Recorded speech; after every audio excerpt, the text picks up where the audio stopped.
Good morning, everyone. I hope you all of are better at your home. Now, today's we are discussing chapter number 2, consumer equilibrium. Its main and important topic is name is law of diminishing marginal utility.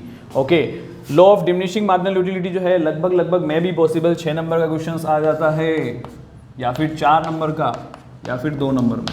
इसका मतलब it's very compulsory कि एक आएगा ही आएगा, तय है. ठीक है, हर बार के पेपर में इससे रिलेटेड कुछ ना कुछ लिंक तो जुड़ ही जाता है, तो ये आपके लिए बहुत ही ज़्यादा इंपॉर्टेंट है. फिर बात करते हैं law of diminishing marginal utility.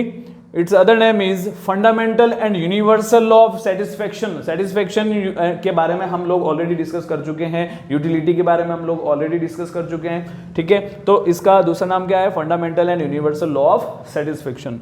फिर मैं बात करूं गोसेंस फर्स्ट लॉ. इसको गोसेंस का फर्स्ट लॉ भी बोला जाता है.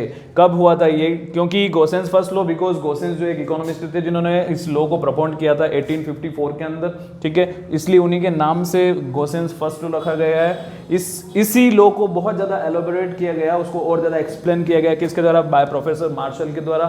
ठीक है, तो ये कहीं ना कहीं ये इसका एक हल्का फुल्का इंट्रोडक्शन था. अभी मैं बात करता हूँ इसकी डेफिनेशंस की. What is the definitions of law of diminishing marginal utility. अभी एक छोटा सा एग्जांपल समझा रहा हूँ, उसके बाद उसकी डेफिनेशंस की बात करेंगे.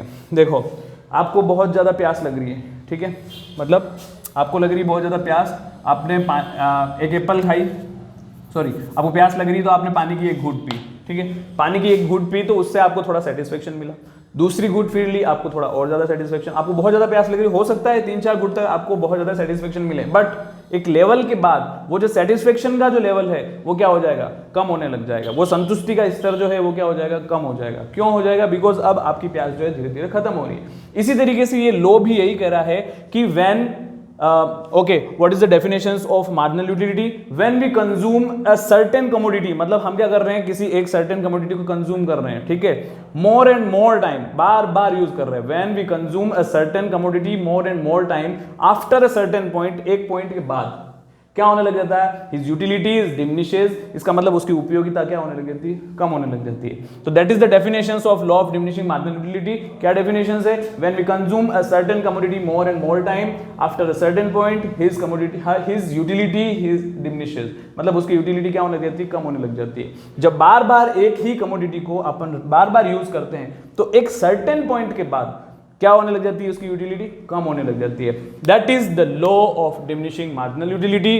That is the fundamental and universal law of satisfaction and that is the law of Gossen's, या यूं बोल सकते हैं गोसेंस फर्स्ट लॉ. ठीक है, लेकिन इस नियम को फॉलो करने से पहले मैंने बोला एक सर्टेन पॉइंट के बाद यूटिलिटी कम होती है, लेकिन ये कब कम होगी उसके लिए कुछ एजम्पशन से कुछ मान्यताएं जिनको आपको अप्लाई करना पड़ेगा, उनको आपको मानना पड़ेगा.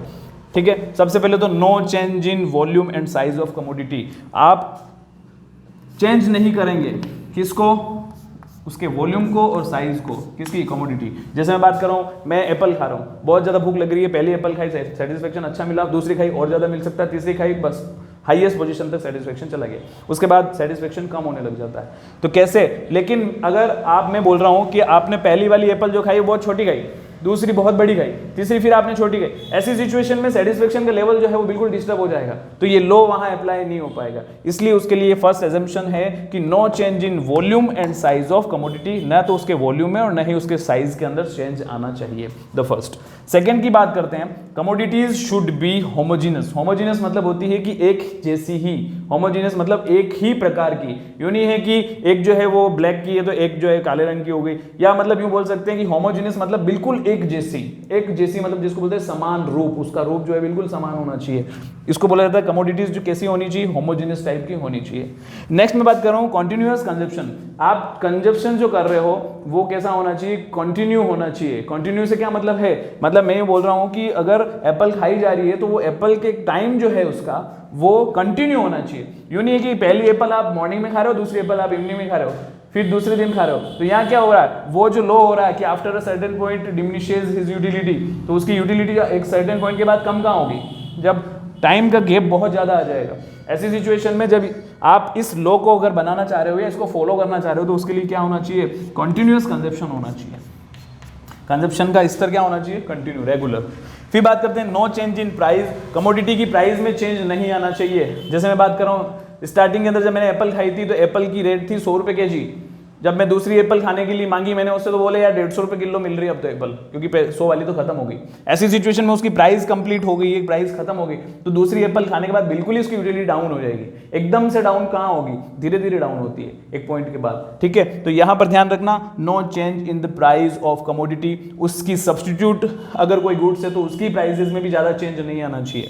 फिर मैं बात करूँ no change in mental status of consumer, consumer के मेंटल स्टेटस में भी चेंज नहीं आना चाहिए। एज लाइक मैं बात कर रहा हूँ, जैसे मेरे को बहुत ज़्यादा भूख लग रही है और मैं रोटी खाने जा रहा हूँ, ठीक है, पहली रोटी खाई सेटिस्फेक्शन ज़्यादा मिलेगा, दूसरी खाई हो सकता है उससे भी ज़्यादा मिले, लेकिन मैंने बोला एक पॉइंट के बाद उसकी यूटिलिटी जो है बिल्कुल खत्म हो जाती है। लेकिन ऐसे अच्छा एक एग्जांपल लेते हैं, जैसे मैं बात करूं कि आप पहली रोटी जब खा रहे थे तब आपको सेटिस्फेक्शन मिला 15 का, दूसरी रोटी जब आप खा रहे हो मे बी पॉसिबल उसकी यूटिलिटी जो है और ज़्यादा हो सकती थी, लेकिन आपको फ़ोन आ गया कि हेलो सर आप तो एग्जाम में फेल हो गए, तो अब आपको खाने की इच्छा ही मर जाएगी आपकी, तो आपकी यूटिलिटी बिल्कुल ही जीरो हो जाएगी। तो एकदम से जीरो नहीं होगी, धीरे धीरे कम होगी, ठीक है ना। तो यहाँ या फिर यूँ बोल सकता हूँ मैं कि आपने 3 रोटी खा ली है, अब आपकी सेटिस्फेक्शन लेवल हाईएस्ट पोजीशन तक पहुँच गया है 45। अब आपको जब थर्ड रोटी खानी थी तो अब यूटिलिटी डाउन होनी थी 40, लेकिन ऐसी सिचुएशन में आपको फोन आ गया कि यार आप जो है एग्जाम में पास हो गए, तो आप खुशी के मारे आपने कहा 2 रोटी और लिया हो मम्मी। ऐसी सिचुएशन में सेटिस्फेक्शन लेवल जो है वो और ज्यादा इंक्रीज हो जाएगा, 50-55 तक पहुंच जाएगा। तो यहाँ after a certain point utility कम कहाँ हुई, ये तो बढ़ गई। तो ध्यान रखना है कि जो कंज्यूमर है, जो कमोडिटी को यूज करने वाला है, उसका मेंटल स्टेटस जो है उसमें चेंज नहीं आना चाहिए। No change in mental status of consumer. Last बात कर रहा हूं, no change in habit, interest, fashion, income, इन सभी चीजों में भी चेंजेस नहीं होने चाहिए। किसके? कंज्यूमर के। अगर उसकी इनकम बढ़ जाएगी या फैशन में चेंज आएगा, इंटरेस्ट चेंज हो जाएगा, हैबिट चेंज हो जाएगी, तो ये लॉ भी अप्लाई नहीं होगा। इसलिए लॉ को अप्लाई करने के लिए this assumptions follows through very compulsory, ठीक है। तो ये इसका पूरा एक्सप्लेनेशन जो है मैं नेक्स्ट पार्ट में करूंगा।